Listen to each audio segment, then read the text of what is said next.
इस मूर्ति को गर्मी लगने से उसका असर मूर्ति वाले फौजी के सिर पर हो रहा था। फौजी को भी समझ नहीं आ रहा था कि बर्फ के बीच रहने पर भी इतनी गर्मी कैसे लग रही है, इसीलिए वह अपना कपड़ा उतार दिया। शाम होते ही फौजी के गांव में ठंड शुरू हो जाता था, जिस कारण रेगिस्तान जैसे जगह पर फौजी को ठंड लगने लगता है। इस दौरान पता चला कि फौजी को छुट्टी मिल गई है, इसलिए वह गाँव चला आया। गाँव आने की खुशी में गाँव वाले फौजी को माला पहनाकर अच्छे से स्वागत करने लगे। सुबह होने के बाद जैसे ही चिड़िया की पोटी मूर्ति के कंधे पर लगता है, वैसे ही फौजी के शरीर में भी लग जाता है। लेकिन एक इत्तेफाक समझकर फौजी ध्यान नहीं देता। कुछ समय बाद घर में बैठकर अपनी मूर्ति को देख रहा था, उसी समय बारिश शुरू हो जाता है। तभी अपने आप फौजी का शर्ट भी गीला होने लगा, जिस वजह से ऊपर देखता तो ऊपर से भी कोई पानी नहीं टपक रहा था। तब जाकर उसने ध्यान दिया कि बारिश के कारण मूर्ति भीग रही है और उसका असर मेरे पे हो रहा है। अगले दिन ये बात जाकर अपनी गर्लफ्रेंड को बताता है, लेकिन इसकी गर्लफ्रेंड ये कहकर दूसरों को बताने से मना कर देती कि दूसरे लोग तुम्हें इस बात पे पागल समझेंगे, और इसकी गर्लफ्रेंड भी इस बात पर यकीन नहीं करती है।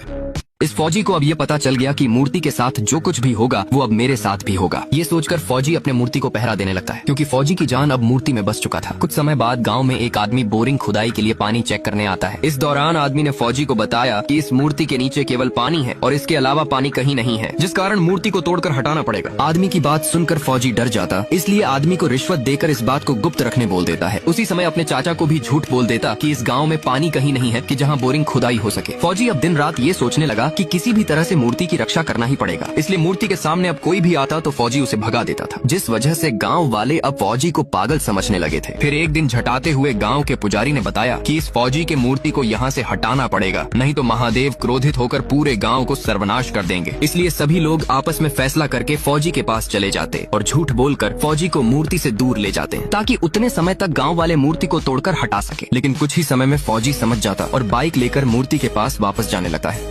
उसी समय मूर्ति को तोड़ रहे पुजारी को जाकर मारने लगता है। इस दौरान कुछ ज्यादा ही झमेला हो जाता है, इसलिए अब फौजी अपने मूर्ति को एक पल के लिए भी नहीं छोड़ता, और गांव वालों से लड़ाई के कारण कोई भी फौजी से बात करना नहीं चाहता था। धीरे धीरे फौजी की हालत खराब होता जा रहा था, क्योंकि जो लोग कल को भगवान की तरह पूजा करते थे, वही लोग आज फौजी को पागल समझकर दूर भागने लगे थे। उसी समय फौजी अपने मूर्ति के पास आकर मूर्ति को कोसते हुए रोने लगता है और एक पत्थर उठाकर ये कहने लगा कि आज या तो तुम रहोगे या तो मैं रहूंगा। ये कहते हुए मूर्ति को पत्थर से मार देता और कुछ समय बाद एक अजीब सा स्थान पर पहुंच जाता है। तभी उसकी नजर सीकड़ से बंधे हुए पैर पर जाता है, लेकिन चाहकर भी वो उसे खोल नहीं पा रहा था।